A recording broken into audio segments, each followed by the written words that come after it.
What's up, War Room Nation? Welcome to MMA in the War Room, brought to you by War Room Sports as always. This is Jimmy here with my co-host Tommy from High Voltage MMA. Tommy, how you been? Doing well, Jimmy. How are you? I'm doing pretty good. We're here today to break down UFC 158. We're gonna go over the top three fights of the card. But before we do so, I just want to ask you about 157. The females were headlining. That was a story in itself. Did anything else stick out to you about that card that just Yeah, passed? couple of things. Hendo Machida, that was very boring. And I was kind of shocked by Robbie Lawler making a comeback and taking out Josh Koscheck so quickly. Listen, I picked Koscheck in that fight. Me too. Although I had a lot a of good people night. did. I had a good night though. That's the only loss I had. I actually picked Henderson to lose. Yeah. I picked every other fight right except for that fight. I did have Josh Koscheck, so that was shocking to me as well. Yeah, I Um, mean, it's kind of a wild card situation with him coming back. You don't know exactly how he's going to perform in the UFC again, that type of thing. But he came out and he was kind of the Robbie Lawler of old, smashing people when he was first in the UFC, this probably is true. about 8, 10 years back. So This he is looked true. good. I think the He looked females did a good. great job in the main event. It was an exciting fight. I thought Ronda was going to lose initially when the fight first started, but she kept her composure, and I think it was an exciting fight. For it to be the first Absolutely. time as a headline, I thought it was a good fight. No, the end result was not really a surprise. First round armbar, just like all the other, I Of think course, five or yeah, five or six of her pro fights, plus I think 4 or 5 amateur MMA fights that she has on the books, all yeah, first round armbars. So she's obviously got something going on there. But I think yeah. the That's like, surprise was Liz Carmouche and her ability to really put up a pretty damn good fight against Ronda.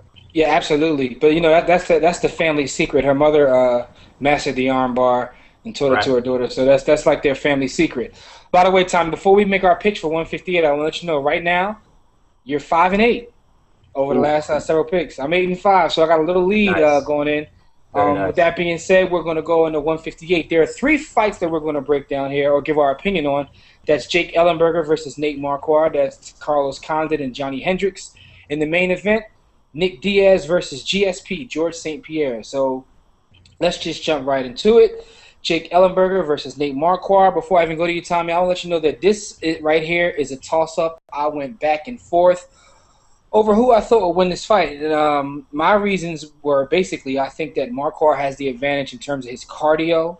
Ellenberger has just knockout power, but I was worried about his cardio, so I was kind of going back and forth over this. I'm a huge Nate Marquardt fan, but I don't know if I've seen the best of him and he's on the downslide or not. It's hard for me to pick this fight. I definitely didn't want to pick this. If I was a gambling man, I wouldn't bet on this fight at all. But, for the sake of this show, I'm going to take Jake Ellenberger in this fight to beat Marquardt. I think it'll go the distance. I'm kind of worried about his cardio, but his training staff as well as himself has to see that he runs out of gas in the third in a lot of his fights. So that's something they should have worked on his training camp. So I'm going to take Ellenberger myself. Now, I'll go to you and get your opinion of the fight. And how do you see it going? I actually think Ellenberger is going to take it as well. I think the difference between the two, I mean, Nate Marquardt has a very strong chin, but Jake Ellenberger has an incredible chin. Very, very durable chin, and he's got obviously very, very powerful hands. Nate Marquardt does too, so they're kind of similar in that way. But I think Jake Ellenberger is doing better these days. I think Nate Marquardt didn't really look all that great in his first fight back in the UFC after his Strikeforce tenure. I think Jake Hmm. Ellenberger is kind of on his upslide, whereas Nate Marquardt may or may not be on the way down. If you look at knockouts such as that over Damian Maia at 185, you can see that Nate Marquardt obviously has incredible power, but I'm not convinced that 170 is the division for him. I think maybe the cut takes too much out of him. I'm not sure. Yeah, Whereas Jake Ellenberger, I think, is a more natural 170-pound fighter, and he's yeah. got a great chin and great power. So you're right. It's kind of a toss-up. You go either way. If Marquardt wins, it's either going to be by decision or maybe he catches him in a submission. He does have, I think, 14 or 15 victories by submission. But That's because he has so many fights. It seems that Nate right, Marquardt's been fighting forever. I think he started fighting like 99 or so, but he has a lot of fights, and but that's what leads me to believe. Do you think that he's on the downslide in terms of his career? Do you think we've seen the best of Nate Marquardt? I think it's possible. It's tough to say. I think this is going to be a good barometer for that. When he Yeah. ran into, a couple of fights ago, and when he left the UFC, a couple of years back with the PED issue. Mm-hmm. That was, I think, a kind of a pivotal moment in his career that either started his downslide or maybe he'll bounce back from it, and we'll see that this weekend. Yeah, and I hope that he can bounce back. Like I said, I'm a fan, but just looking at tapes of his last couple fights, I don't know whether we've seen the best of him or not. I'm hoping he could bounce back, but it looks to me, honestly, from looking at the film, that we have seen the best of Nate Marquardt. So we both taking Ellenberger in this fight. I think by decision. I think both guys have a great chin, like you mentioned. So we'll see what happens. I mean, that's how we see it going. So the next fight, and by the way, again, that was definitely a tough fight. Again, if you're out there gambling, leave this fight alone. No, leave this one alone. Because it's a tough. And if he loses, I think he goes back up to 185. Yeah, absolutely. I completely agree with that. I completely agree with that.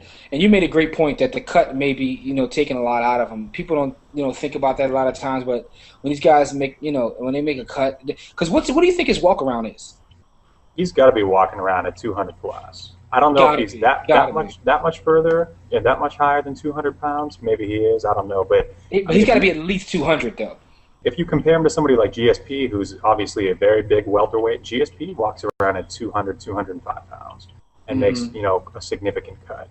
And Marquardt, when you compare the two, when you look at the two, he looks to me like he carries more muscle in his upper body and is a little bit bigger overall than GSP. So I'm sure he's walking around at 200, 205 pounds. Yeah, see, that's a tough cut. That's definitely a tough cut. Okay, let's jump to the next fight. It's Carlos Condit versus Johnny Hendricks. I'll let you start this one off. What's your opinion of this fight here? I think Johnny Hendricks is going to take this. I think maybe he gets a first or second round TKO. He's got this really unique and obviously very powerful left hook where it's kind of a weird combination. I guess the angle from which he throws his left hook is kind of unique, and I think it's tricky for guys to defend against because he throws it kind of like a looping hook, but it somehow straightens out midway through, and he connects. And he's obviously landed a couple of times and knocked some folks out. And I think he's probably going to be able to do that again against Condit. It's funny because we're looking at this card the same way. I also have Johnny Hendricks for a couple reasons. Whoever wins this fight will get a title shot versus the winner of Diaz and GSP. Carlos Condit, honestly, I just don't want to see him fight the winner. I don't want to see. No. I'd rather see Johnny Hendricks fight. So I'm rooting for Hendricks because I definitely want to see him get a title shot.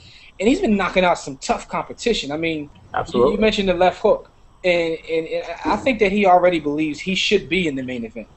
He thinks he should be there already. So he has a chip on his shoulder. But with that being said, that's the only thing that scares me because he has this chip on his shoulder. I don't want him to come out and get caught in something, because it can happen. This is MMA. Anything can happen. But I think that this is his time. This is his run, and I see him with a knockout as well. Carlos Condit is not a breeze. He's a tough competitor. No, by no means. Yeah, by no means. But I think unless he's fighting GSP. But right. Other than that, he's a tough competitor. So, but I think it's Johnny's time. That's just my opinion. I think Hendricks and GSP, not to jump ahead, obviously he's got a tough match in front of him and Condit, but I think Hendricks matches up in a very interesting way with GSP because Hendricks is an elite collegiate wrestler, so he's got the wrestling to match GSP. I think GSP's MMA wrestling is probably a little bit better. I think that if they were actually on the mat in collegiate rules wrestling format, I think Johnny Hendricks would wipe the floor with GSP. To be honest with you. His pure wrestling is fantastic. So he's got that, and that's what GSP uses to take an advantage over a lot of people is his ability to control the fight in his wrestling. Now, the one thing Johnny Hendricks has that I think that poses real problems for GSP is that brutal power, because GSP's chin is suspect. We saw that with Matt Serra. Yes. And I think that, with the wrestling kind of neutralizing each other and the power as sort of the equalizer, I think Johnny Hendricks poses a unique challenge for GSP should it go there. But here's the thing, though, and that's what I was looking at. I says he poses a challenge to GSP because of his punching power, the left hook, as you mentioned. Could you imagine a fight with Johnny Hendricks and Nick Diaz? That would be exciting as well. That would. So for me, I want Hendricks to win because regardless of who wins the main event, I just see an exciting fight. But he has to get by Condit. Condit is by no means someone you can just walk through. But again, I think it's Hendricks' time. It's definitely hard to pick against Conlon. Like these first two fights to me were very difficult because Conlon to me is one of the best MMA fighters. I mean, anytime you watch him, you know you're going to get a good fight. The strategy he Absolutely. used against Diaz was amazing, and unless he's fighting GSP, it's Right. difficult to go against him. But I just think that right now, with Hendricks' punching power and his wrestling pedigree, it's his time. And I'm also rooting for him just because I think it'll be an exciting fight, the following Me fight, too. regardless of who wins. Right. Speaking of that main event, I think you kind of let the cat out of the bag who you're going with in the main event. But why do you think it is? Do you think it'll be an easy win or what? What do you think? No, I don't think it's going to be an easy win for GSP, but I do think he's going to win in a convincing fashion. And unfortunately for the fans, it's probably going to be pretty similar to the way he's been doing things for the last 5 years. He's going to he's going to control the fight. He's going to control where the fight goes with his superior wrestling, and he's going to, some people call it lay and pray, ground and pound. He's going to maintain top Let's call it position. what it is. He's going to get a Yeah, boring win. he's going And to I get a bowling see win, dude. I see GSP getting another boring Yep, GSP win.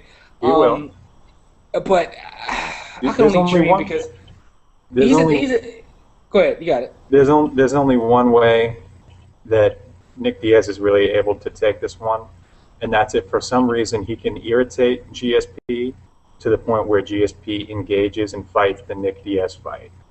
So if he can get under his skin somehow and get him to fight Nick's fight, then GSP, with his potentially suspect chin, does stand a chance at losing to Nick. But I don't Yeah, think GSP, I mean, he's known for his strategy, he's known for his preparation and the mental aspect of his game.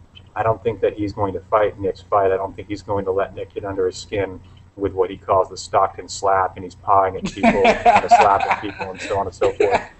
I think if Nick tries to push the action and GSP gets uncomfortable standing up, he's just going to take him down. And the thing about Nick is, yeah, his boxing's excellent. He's got a fantastic boxing pedigree. He actually has a pro boxing fight and a win under his belt as well. But his takedown defense is not that good.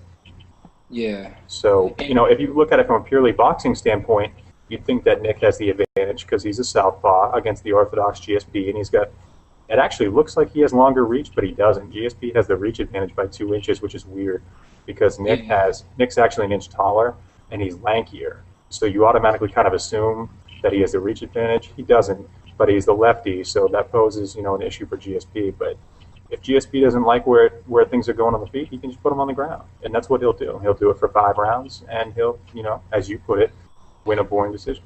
Absolutely, and that's how I see the fight going. Another, as you call it, the lay and pray method. It'll be a boring fight, but I have GSP winning. But with that, I gotta say this though, I'm rooting for Diaz. Just from an entertainment standpoint, if he could pull this out, the interview after the fight would be a great TV.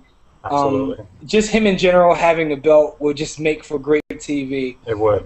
I want Diaz to win bad, but it's just that GSP is very dominant, and he does fight boring fights, but he knows what it takes to win, and that's all he cares about is getting the W. Yep. But I would love for Diaz. I can't express to you how much I would love for Diaz to win. Did you hear the phone conference they had? Yeah. It was hilarious. It's hilarious. The Absolutely. guy is full of personality, and I can only see how pissed Dana White would be.